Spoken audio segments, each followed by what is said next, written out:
बहुत ही रिच है। हमारी जो संस्कृति है वो बहुत ही रिच है और बहुत ही ज्यादा साइंटिफिक है।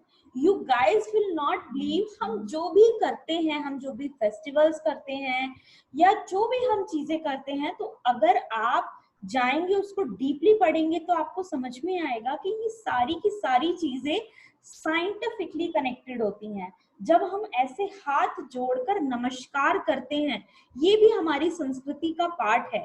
लेकिन क्या आप जानते हैं, जब हम हाथ जोड़कर किसी को नमस्कार करते हैं तो हमारे शरीर की 360 सेल्स हील होती हैं। और आज के बच्चों को आप देखिए, वो हाथ जोड़ के नमस्ते तो छोड़िए, अगर उन्हें पैर भी छूने होते हैं ना तो बस हल्का सा झुक के टच करेंगे एंड हाँ जी पैर छू लिए। बट हमारी संस्कृति वास्तव में बहुत कुछ, अगर हम उसको फॉलो करें तो वो हमारे जीवन को बहुत अच्छा कर सकती है, बदल सकती है और उसके अंदर बहुत कुछ ला सकती है। हमारा जो भारत है उसको सोने की चिड़िया कहा जाता था। मैं अपनी क्लास में हमेशा इस चीज का एग्जाम्पल देती हूँ कि भारत को सोने की चिड़िया कहा जाता था क्योंकि पहले के समय में ये जो इंग्लिश मीडियम स्कूल है वो थे ही नहीं। हमारा जो भारत था वहां पर सिर्फ गुरुकुल होते थे और जब बच्चा छोटा होता था, थोड़ा सा ही बड़ा होता था, तो उसको गुरुकुल में भेज दिया जाता था। और वो गुरुकुल में जाके क्या पढ़ते थे, अपने वेदों के बारे में, अपने उपनिषदों के बारे में। हमारा जो ये ज्योतिष का ज्ञान है ये भी उसी की एक आप पार्ट है।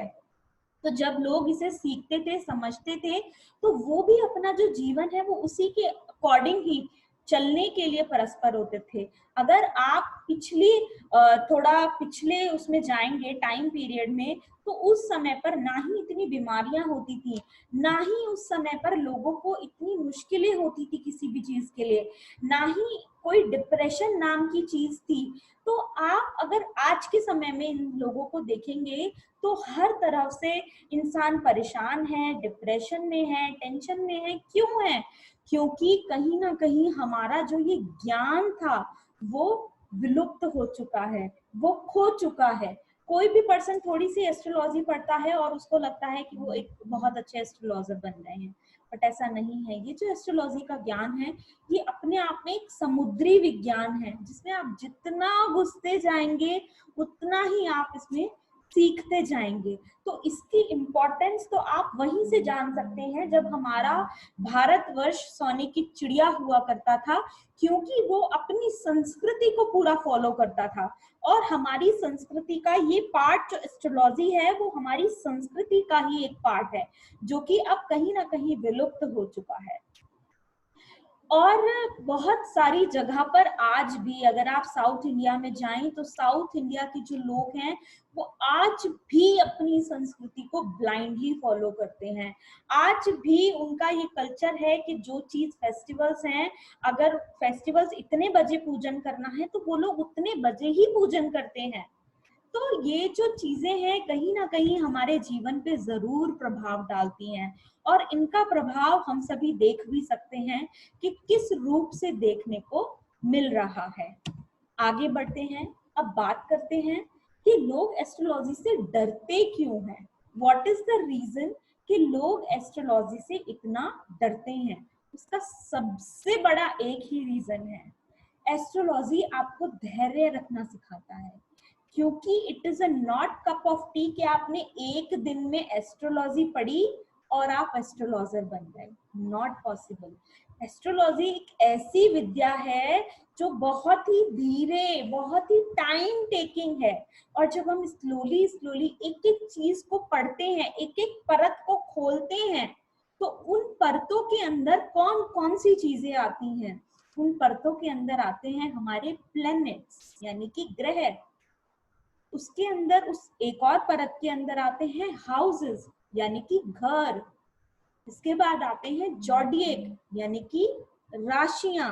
उसके बाद आते हैं नक्षत्र। नक्षत्र तो हम सभी जानते हैं। तो जब इन चारों चीजों को हम अच्छे से समझ के उनका समावेश जब हम करते हैं, उनको कंबाइंड करते हैं, तब जाकर हम कहीं प्रिडिक्शन देने के लिए सक्षम होते हैं। तो सबसे पहली बात तो एस्ट्रोलॉजी वही कर सकते हैं जिनके अंदर पेशेंस है। क्योंकि it's a time taking process. और अगर आप एक अच्छे एस्ट्रोलॉजर बनना चाहते हैं तो आपके लिए धैर्य होना आपके जीवन में बहुत जरूरी है। धैर्य कहते हैं ना, सफलता की पूंजी धैर्य है। तो अगर आप सफल व्यक्ति बनना चाहते हैं तो धैर्य आपको जरूर रखना पड़ेगा। आगे बढ़ते हैं और थोड़ी सी और नॉलेज लेते हैं एस्ट्रोलॉजी के बारे में। अब बात आती है मेघा जी, मार्केट में बहुत सारी डिफरेंट डिफरेंट ब्रांचेस हैं एस्ट्रोलॉजी की। तो अगर हमें सीखनी है तो हम कौन सी ब्रांच सीखें? यहाँ पर केपी भी है, पराशरी भी है, जेमिनी भी है, लाल किताब भी है, वेस्टर्न एस्ट्रोलॉजी भी है, नाड़ी भी है, बहुत सारी हैं। अब यहाँ पर हम बात करते हैं जो ऋषि पराशर द्वारा लिखी गई है वो हमारी पराशरी है, जिसे कि हम वैदिक एस्ट्रोलॉजी भी बोलते हैं। केपी जो है आप ये कह सकते हैं पराशरी का ही एक एक्सटेंट वर्जन, जिसे कि और सिंपल फॉर्म में आप लोगों के सामने प्रेजेंट किया गया है, दैट इज केपी। जेमिनी भी एक पार्ट है एस्ट्रोलॉजी का जिसमें आप प्रिडिक्शंस के लिए इट इज वेरी गुड। अगर हम लाल किताब की बात करें तो लाल किताब जो है वो तो रिसेंटली 19 के उसमें 42 और इस टाइम पीरियड में लिखी गई थी पंडित रूपचंद जोशी जी के द्वारा। तो इसका शास्त्रों में कहीं भी वर्णन नहीं है। जो हमारे वेद हैं, लाल किताब का इसमें कहीं भी वर्णन नहीं है। तो जो लोग आज भी अपने वेदों को मानते हैं तो वो लाल किताब को आज भी they do not accepted, because वो वेदों से नहीं आई है। वो अभी ऐसा माना जाता है कि जो पंडित रूपचंद जोशी जी थे तो उनको कोई दैवीय विद्या या दैवीय शक्ति थी जिनके द्वारा ये लिखवाई गई थी। बट लाल किताब, अगर रेमेडीज के बारे में हम बात करें तो हम सभी जानते हैं कि लाल किताब रेमेडीज के लिए ये बहुत अच्छे रिजल्ट देती है। नेक्स्ट आती है वेस्टर्न एस्ट्रोलॉजी। वेस्टर्न एस्ट्रोलॉजी में हिट थ्योरी का वर्णन किया जाता है, जिसमें हिट्स के बेसिस पे हम प्रेडिक्शंस देते हैं और इसकी भी जो प्रेडिक्शंस आती हैं वो बहुत बहुत एक्यूरेट होती है। अब यहाँ पर आप सभी ये सोच सकते हैं, मेघा जी अब आप ये बताइए कि इतनी सारी एस्ट्रोलॉजी तो हम एकदम से नहीं सीख सकते, हमें शुरुआत कहाँ से करनी चाहिए? देखिए, शुरुआत के लिए पराशरी तो बेसिक है। पराशरी आप ये समझ लीजिए वो पूरा ऐसा बेसिक है वैदिक का कि आप अगर ये नहीं समझेंगे तो शायद आगे की चीजें आपको समझने में मुश्किलें आ सकती हैं। केपी आप कर सकते हैं विदाउट डूइंग पराशरी, लेकिन उसके लिए भी केपी में बेसिक क्लासेस का होना बहुत जरूरी है, जिसके अंदर आपको ग्रह के बारे में, प्लैनेट्स जो हैं, नक्षत्र हैं, हाउसेस हैं, जब तक उनकी डिटेल नहीं दी जाएगी आपको तब तक आप केपी भी नहीं यूज कर सकते। और केपी की सबसे बड़ी खास बात क्या होती है, केपी एग्जैक्ट डेट निकालने के लिए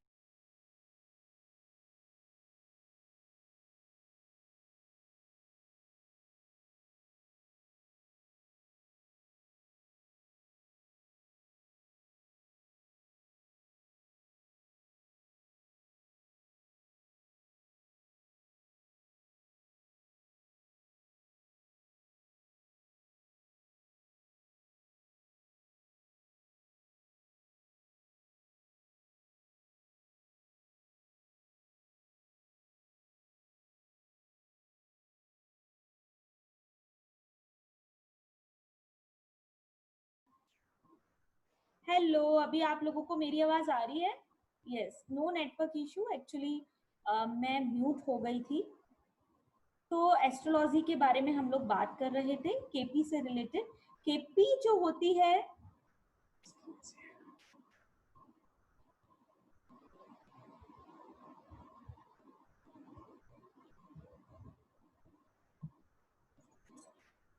दोबारा से चलिए स्क्रीन शेयर कर देती हूँ मैं आप लोगों के लिए। ओके, तो केपी में मैंने आप लोगों को बोला कि केपी की सबसे खास बात होती है कि वो किसी भी इवेंट को पिन पॉइंट कैलकुलेट करने में हमारी सहायता करता है कि शादी किस तिथि पर होगी। अक्सर आपने लोगों को देखा होगा कि लोग एक टाइम पीरियड बता देते हैं कि इस ईयर में हो जाएगी या फिर आने वाले 2 सालों में हो जाएगी, लेकिन KP is famous for calculating pin point. That is the positive thing about KP. लेकिन केपी से हम बहुत कुछ तो प्रेडिक्ट कर सकते हैं, लेकिन बात आती है पराशरी की। पराशरी का एक अपना अलग महत्व है, क्योंकि केपी में आप ये सभी जानते हैं कि 4th हाउस माता को भी रिप्रेजेंट करता है, 4th हाउस आपके व्हीकल को भी रिप्रेजेंट करता है, 4th हाउस आपके घर को भी रिप्रेजेंट करता है। तो केपी से आप ये तो चेक कर सकते हैं कि हाँ भाई आप प्रॉपर्टी कब खरीदने वाले हैं। तो लेकिन अगर आपको at the same time mother से रिलेटेड भी क्वेश्चन है, तो उसके लिए आपको पराशरी को जानना बहुत जरूरी है, क्योंकि पराशरी के अंदर 16 चार्ट्स अलग से होते हैं जिन्हें हम रीड करते हैं, जिन्हें हम समझते हैं। लगन के साथ साथ हमारे जो 16 चार्ट होते हैं वो हमारे लिए बहुत इंपॉर्टेंट होते हैं, जिसे हम और डिटेल में जानते हैं और उससे हम प्रेडिक्शन दे पाते हैं। नेक्स्ट चीज आती है, अब हम बात करेंगे हाउसेस के बारे में। हाउसेस क्या होते हैं और हाउसेस को थोड़ा सा समझने की कोशिश करते हैं। जैसे कि हमारे बॉडी के अंदर जो भी पार्ट होते हैं, हर एक पार्ट का अपना एक इम्पॉर्टेंट रोल होता है। जैसे कि आंखों से हम देख पाते हैं, मुंह से हम बोल पाते हैं और खा पाते हैं, कानों से हम सुन पाते हैं। इसी तरीके से जो हमारे हाथ हैं उससे हम फिजिकल काम कर पाते हैं, पैरों से हम चल पाते हैं। इसी तरीके से ये हमारे कुंडली के 12 घर होते हैं, जो कि इसे हम पहला घर बोलते हैं, इसे दूसरा घर बोलते हैं, इसे तीसरा घर बोलते हैं, इसे चौथा घर बोलते हैं, इसे पांचवा घर बोलते हैं, इसे छठा, इसे सातवां, इसे आठवां, इसे नवा, इसे 10वां, इसे 11वां, इसे 12वां। 12 घर होते हैं हमारी कुंडली के अंदर। तो इसी तरीके से जैसे कि आंखों का काम देखना होता है, तो हमें हर घर का एट्रीब्यूट समझना बहुत जरूरी है कि हर घर क्या देने में सक्षम है, या फिर हर घर आपको क्या कुछ दे सकता है। ये जानना आपके लिए बहुत जरूरी है। अब इसका एक और एग्जांपल लेते हैं। आपके घर में किचन होगा, आपके घर में बेडरूम होगा, आपके घर में ड्राइंग रूम होगा, आपके घर में वॉशरूम होगा, टॉयलेट होगा। तो उस पर्टिकुलर जोन्स के जो एट्रीब्यूट हैं वो सेम है। यानी कि किचन में अगर खाना पकाते हैं तो चाहे वो आपका घर हो या आपकी फ्रेंड का घर हो या आपकी मम्मी का घर हो, किसी का भी घर हो, किचन में खाना ही पकेगा। इसका मतलब क्या है? इसका मतलब ये है कि कुंडली किसी की भी हो, पहला घर अगर खुद को रिप्रेजेंट करता है तो कुंडली चाहे किसी भी व्यक्ति की हो, वो पहला घर आपके सेल्फ को दर्शाता है। एक और एग्जांपल लेती हूँ मैं आपको समझाने के लिए। अगर आपके घर में टॉयलेट है तो जो भी डिस्पोजल की एक्टिविटी है वो आप अपने घर के टॉयलेट में ही जाकर करते हैं। अब वो चाहे आपके फ्रेंड का घर हो, अगर उसके घर में भी टॉयलेट होगा तो डिस्पोजल की एक्टिविटी आप टॉयलेट के अंदर ही जाकर करेंगे। तो इसी प्रकार से सेकंड हाउस आपकी वेल्थ को दर्शाता है, आपकी ज्वेलरी को दर्शाता है, आपके एसेट्स को दर्शाता है, आपकी बैंक्स में बैलेंस कितना है उसको दर्शाता है। तो कुंडली किसी की भी हो, अगर कोई व्यक्ति आपके पास पैसों की समस्या को लेकर आया है तो दूसरा घर फिक्स रहेगा, दूसरा घर फिक्स रहेगा। अगर व्यक्ति सेल्फ की प्रॉब्लम लेकर आता है तो सेल्फ की प्रॉब्लम में पहला घर फिक्स रहेगा। ये हमारी इंपॉर्टेंट बातें होती हैं। इसका मतलब यही है कि हर हाउस के एट्रीब्यूट सेम रहते हैं, चाहे वो किसी भी व्यक्ति का चार्ट हो, किसी भी पर्सन का चार्ट हो। ये जो चार्ट है 12 भागों में डिवाइड किया जाता है। ये जो हमारे 4 घर होते हैं, 1, 4, 7, 10, इसे हम केंद्र बोलते हैं। केंद्र बोले तो सेंटर। जैसे कि हमारा जो घर होता है, घर का जो ब्रह्म स्थान होता है, उसको हम सेंटर ऑफ द हाउस बोलते हैं। उस सेंटर ऑफ द हाउस का बहुत इंपॉर्टेंट रोल होता है वास्तु के अंदर, क्योंकि घर में जितनी भी ऊर्जा स्प्रेड हो रही होती है वो सेंटर ऑफ द हाउस से स्प्रेड हो रही होती है। आप सभी अपने ऊपर इस चीज का एग्जाम्पल लेकर देखिए। हमारा सेंटर क्या है, हमारी बॉडी का सेंटर क्या है? हमारी बॉडी का जो सेंटर है वो हमारी नाभि है। जब आप जन्म लेते हैं तो आपकी नाभि आपकी माता से जुड़ी होती है, और अगर आपकी नाभि से आपके पेट में कोई भी समस्या आ जाए तो ना तो आप काम कर पाएंगे, ना आप खुश रह पाएंगे, ना आपको कुछ खाने का मन करेगा, और ना ही आपका खुशी खुशी जीने का मन करेगा। तो इसी तरीके से सेंटर, इसे हम क्या बोलते हैं? केंद्र। ये जो 4 हमारे केंद्र होते हैं, ये भी कुंडली के अंदर बहुत इंपॉर्टेंट रोल प्ले करते हैं। आगे बढ़ती हूं मैं। अब हम बात करते हैं फर्स्ट हाउस के बारे में। फर्स्ट हाउस क्या है? कुंडली में 12 घर हैं। मेघा जी, अच्छा बताइए, फर्स्ट हाउस को क्या कहते हैं और फर्स्ट हाउस से हम क्या क्या देख सकते हैं? फर्स्ट हाउस, आप ये लगा लीजिए, अगर यहाँ पर देखिए क्या क्या लिखा है। एवरी हाउस से समथिंग अबाउट आवर लाइफ और what happening around us. First house को हम तन भाव बोलते हैं। तन भाव का मतलब है कि हम दिखते कैसे हैं, हमारी फिजिकल अपीयरेंस कैसी है, हमारा बिहेवियर कैसा है, हमारा एटीट्यूड कैसा है, हमारी हेल्थ कैसी रहेगी थ्रू आउट द लाइफ। तो ये हम फर्स्ट हाउस से देखते हैं, जिसे हम शॉर्टकट में क्या बोलते हैं? तन भाव। तन भाव। आगे बढ़ते हैं। अब आता है सेकंड हाउस। सेकंड हाउस से हम क्या क्या देखते हैं? सेकंड हाउस से हम व्यक्ति की वेल्थ देखते हैं, ज्वेलरी देखते हैं, फिक्स्ड एसेट्स देखते हैं, व्यक्ति की वाणी देखते हैं, व्यक्ति की फूड हैबिट्स देखते हैं। फूड हैबिट्स बोले तो कि वो खाना कैसा खाता है, स्पाइसी, मीठा, तीखा, कड़वा, खट्टा, कैसा, या नॉनवेज, ड्रिंक्स, ये सारी चीजें हम सेकंड हाउस से देखते हैं।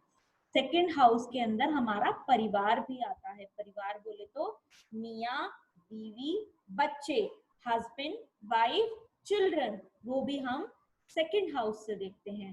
सेकंड हाउस से हम और क्या देखते हैं? बैंकिंग, हमारे फंड्स, बैंक में कितना बैलेंस है। सेकंड हाउस से हम अपना बचपन भी देखते हैं, हमारा बचपन कैसा जाएगा, या फिर किसी बच्चे का बचपन कैसा जाएगा, तो वो हम सेकंड हाउस से चेक करते हैं। सेकंड हाउस को हम क्या बोलते हैं? शॉर्ट भाषा में धन भाव, इसे बोलते हैं हम धन भाव। पहला भाव था हमारा तन भाव और दूसरा था धन भाव, यानी कि मनी हाउस। आगे बढ़ते हैं, जानते हैं थर्ड हाउस के बारे में। What is third house? Third house क्या है और थर्ड हाउस क्या क्या दर्शाता है? Third house represent your communication, it represent your short travel. ये आपका मोबाइल है, इंटरनेट है, आपके सेल्फ एफर्ट्स हैं, प्रिंटिंग है, आपके छोटे भाई बहन हैं, ये जो भी कम्युनिकेशंस हैं आपकी, या इंटरनेट पे आप जो भी सफरिंग कर रहे हैं, सोशल मीडिया है, प्रिंटिंग है, वो सब कुछ आपका तीसरे भाव के अंदर आता है। आपके जितने भी डॉक्यूमेंट्स हैं, आपके पासपोर्ट्स हैं, आपका वीजा है, या फिर आपका पैन कार्ड है, वो कब तक मिलेगा, क्या होगा, तो प्रिंटिंग जितने भी डॉक्यूमेंट हैं वो थर्ड हाउस से रिप्रेजेंट होते हैं। अब यहाँ पर कहने का क्या तात्पर्य है? यहाँ पर सीधा सीधा कहने का तात्पर्य है कि कोई भी व्यक्ति अगर अपना धन से रिलेटेड क्वेश्चन आप लेकर आपके पास आता है, तो आपको जो धन भाव है उसको देखने की जरूरत है। उसके अंदर कौन से ग्रह बैठे हुए हैं, उसके अंदर कौन सी राशि बैठी हुई है, उस पर्टिकुलर घर के अंदर किस किस प्लैनेट की दृष्टि आ रही है। अब आप सोचोगे हाय मेघा जी सर घूम गया, इतना कुछ कैसे याद करेंगे। सब होगा जब हम धीरे धीरे चलेंगे, सब होगा जब हम घर के इतने सारे काम टुगेदर कर सकते हैं। हम खाना भी पका सकते हैं, बच्चों को भी पढ़ा सकते हैं, हम घर की हैंडलिंग भी कर सकते हैं, घर का राशन भी ला सकते हैं। तो ये तो एस्ट्रोलॉजी छोटी सी चीज है जिसमें सिर्फ 4 चीजें आपको समझनी है। आपको हाउसेस समझने हैं, आपको प्लैनेट समझने हैं, आपको नक्षत्र समझने हैं, और आपको कोड जॉडिएक समझनी है, और तो कुछ है ही नहीं। इन चारों चीजों को अगर आपने अच्छे से लर्न कर लिया तो आप भी अच्छे एस्ट्रोलॉजर बन सकते हैं विदाउट एनी डाउट। आगे बढ़ते हैं।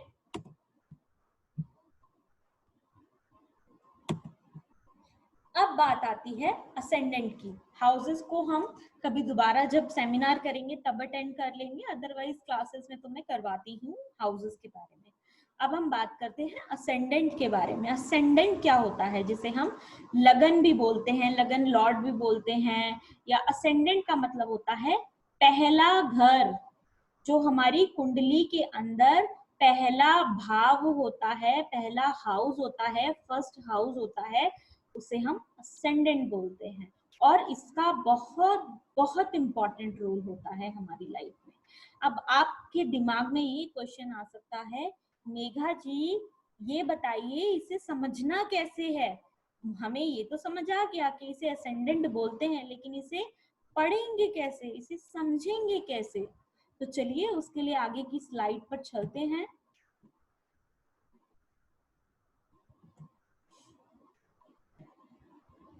क्या होता है फ्रेंड्स, जब हम जन्म लेते हैं, जिस समय पर हम जन्म लेते हैं और आकाश में उस पर्टिकुलर समय पर प्लैनेट्स की जो भी पोजीशन होती है, तो हमारा जो चार्ट होता है, हमारी जो कुंडली होती है, वो उसी का स्नैपशॉट होता है, या आप बोल सकते हैं उसी का स्क्रीनशॉट होता है, जो कि हमारी एस्ट्रोलॉजी के चार्ट से हमें दिखता है।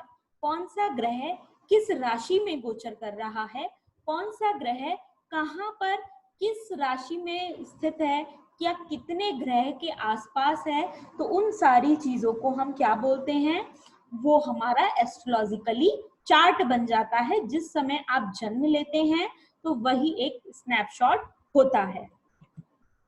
अब हम जानते हैं प्लैनेट्स के बारे में। जैसे कि मैंने आपको बताया हाउसेस का क्या रोल होता है, ऐसे ही हम बात करेंगे प्लैनेट्स का क्या रोल होता है कुंडली के अंदर।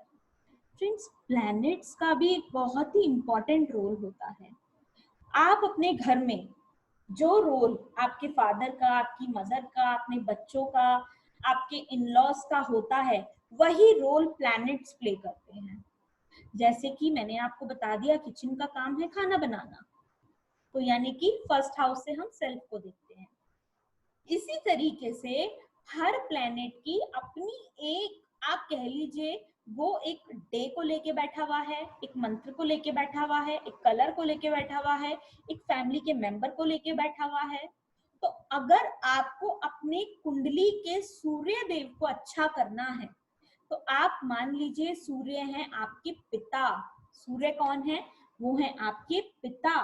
सन इज योर फादर। सन आपकी आत्मा है।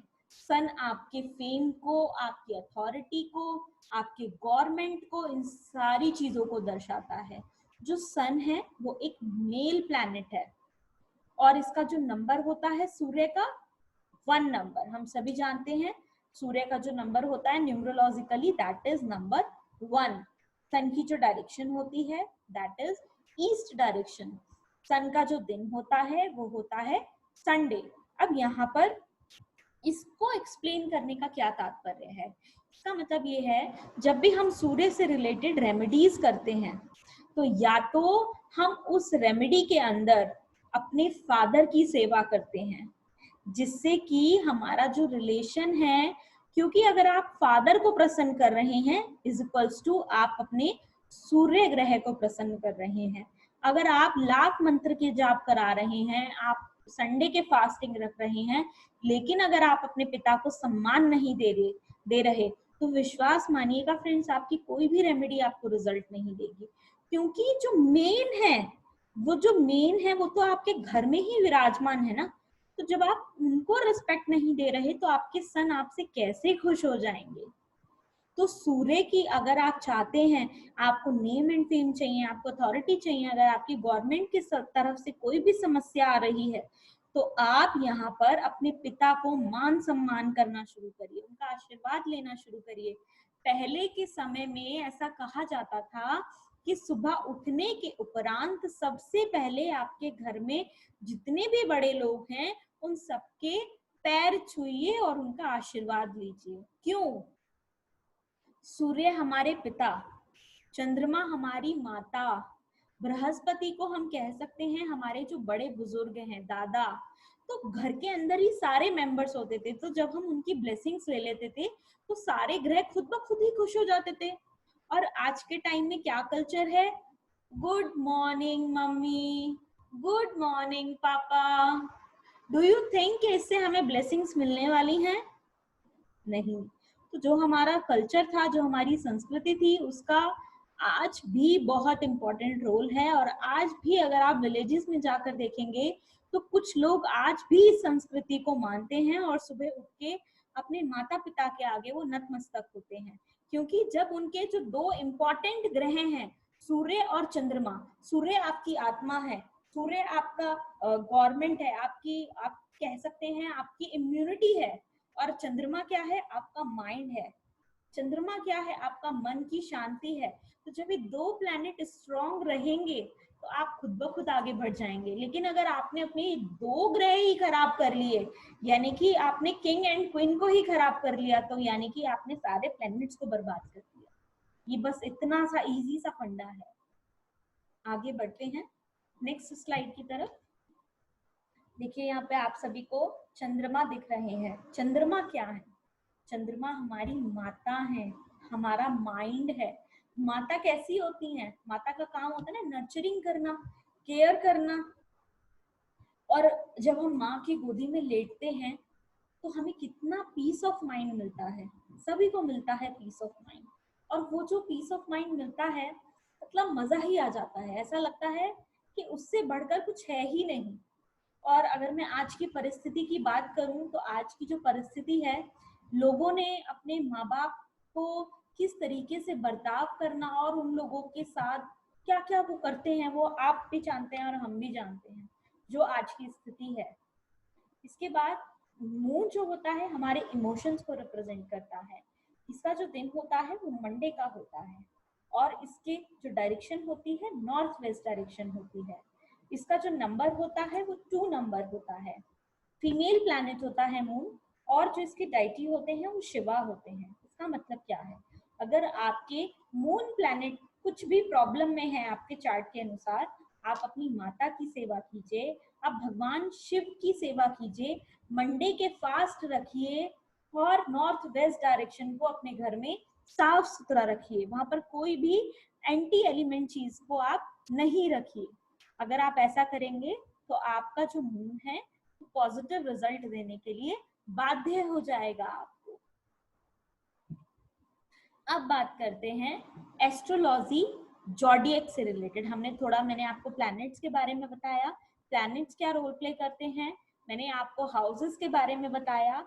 नेक्स्ट हमारा जो थर्ड सीढ़ी आती है एस्ट्रोलॉजी के अंदर, दिस इज जॉडिएक। जॉडिएक क्या होती है? हमारी राशियां होती हैं। ये भी एक बहुत बहुत इंपॉर्टेंट रोल प्ले करते हैं। अब इसका मतलब क्या है? जब आप किसी की भी कुंडली देखते हैं, या आप किसी भी सॉफ्टवेयर के अंदर जब आप किसी की जन्म तिथि डालते हैं, डेट ऑफ बर्थ डालते हैं, प्लेस ऑफ बर्थ डालते हैं, तो आपके सामने एक चार्ट खुल के आता है। तो जो चार्ट खुलकर आता है आपके सामने, मैं ये आपको दिखाती हूँ। पहले हम इसके बारे में बात कर लेते हैं। तो उसमें आपको क्या क्या चीजें दिखती हैं? आपको 12 घर दिखते हैं, उसके अंदर राशियां दिखती हैं, राशियां कौन कौन सी उसके अंदर डली हुई हैं, तो वो हम देखिए इस नेक्स्ट स्लाइड से समझने की कोशिश करते हैं। अब ये देखिए, ये सिंपल समझने का बहुत ही इजी सा फंडा है। ये देखिए हमने इस तरीके से 12 लिखा, 1 2 3 4 5 6 7 8 9 10 11 12, ये हमने लिख लिया। अब याद करने का इसको बेस्ट तरीका क्या है, 1 से आप 8 को मिलाएंगे जब, तो ये बन गई मंगल की राशियां, यानी कि राशि के नाम अलग हैं लेकिन इसको जो रूल करते हैं वो है मार्स यानी कि मंगल देव। 2 और 7 की बात करूं तो 2 और 7 को आप आपस में कंबाइन कर दीजिए, तो इसके जो रूलर बनते हैं दैट इज वीनस यानी कि शुक्र देव। ये याद करने का बहुत ही इजी तरीका है। इसके बाद यहाँ पर देखिए 3 और 6, इसके जो बनते हैं वो है मरकरी यानी कि बुध। 4 की बात करें तो 4 के बनते हैं मून और 5 के बनते हैं सूर्य। अब हम आ जाते हैं 9 10 11 12, तो 9 से 12 मिलकर क्या बना, बृहस्पति, और 10 से 11 को मिलाया तो वो बना सैटर्न। इसका क्या मतलब है, इसका सिंपल सा मतलब है कि अगर किसी घर के अंदर 12 नंबर लिखा हुआ है, किसी भी घर के अंदर अगर 12 नंबर लिखा हुआ है तो इसका मतलब क्या है कि 12 नंबर के जो लॉर्ड होते हैं वो बृहस्पति होते हैं। तो उस हाउस के रिजल्ट देने के लिए बृहस्पति रिस्पॉन्सिबल हो जाएगा। मैं आपको इसका एक एग्जाम्पल देके सिखाऊंगी तो आपको बहुत अच्छे से समझ में आएगा। आगे बढ़ते हैं। अब यहाँ पर देखिए पूरी 12 की 12 राशियां हैं, तो 12 की 12 जो राशियां हैं, आपको राशियां अगर नहीं भी याद होती मत कीजिए, सिर्फ सिंपल इतना सा फंडा याद कर लीजिए कि 1 और 8 इसकी कौन हुए, मंगल देव। 2 और 7 इसके रूलर कौन हुए, शुक्र देव वीनस। 3 और 6 के रूलर कौन हुए, मरकरी यानी कि बुध देव। 4 के हुए चंद्रमा, 5 के हुए सूर्य। 9 और 12 के कौन हुए, बृहस्पति। 10 और 11 के कौन हुए, शनि। इतना अगर आपको समझ में आ गया तो अब हम इसको समझने का प्रयास करते हैं। मैं आपको स्क्रीन शेयर करती हूँ इसको दूसरे रूप में समझाने के लिए। यहाँ पर मैं चार्ट आप लोगों के सामने साझा कर रही हूँ। अब ये देखिए, ये एक व्यक्ति की कुंडली है। जब मैंने ये कुंडली लगाई यानी कि मैंने क्या किया, मैंने इसका नेम डेट, आप एस्ट्रोसेज का सॉफ्टवेयर डाउनलोड कर सकते हैं, उसके अंदर आप व्यक्ति का नाम डालिए। नाम कौन सा डालना है, यहाँ पर अक्सर लोगों का क्वेश्चन आता है। नाम से देखिए कोई भी फर्क नहीं पड़ता, आप कोई भी नाम डालिए जब आप कुंडली देख रहे हैं तो, क्योंकि आपका जो चार्ट बनेगा कुंडली का वो मेन आपकी डेट ऑफ बर्थ से बनेगा, टाइम ऑफ बर्थ से बनेगा और प्लेस ऑफ बर्थ से बनेगा। और यहाँ पर आप कुछ भी नाम डालिए, चार्ट सेम आएगा। अब मुझे वहां पर व्यक्ति का टाइम ऑफ बर्थ डालना है। टाइम ऑफ बर्थ का मतलब है जिस समय व्यक्ति का जन्म हुआ था। जैसे कि मैं यहाँ पे न्यू करती हूँ, मैं आपको दिखाने के तौर पे यहाँ पे एक एग्जांपल ले रही हूँ, आप लोगों को समझ में आएगा। नेम देखिए, मैं यहाँ पे कुछ भी डाल सकती हूँ। अब ये कौन है, मेल है या फीमेल है, ये आपको डालना है। फीमेल है। डेट ऑफ बर्थ आप डालेंगे, यहाँ पर मंथ डेट डालेंगे, मंथ डालेंगे, ईयर डालेंगे।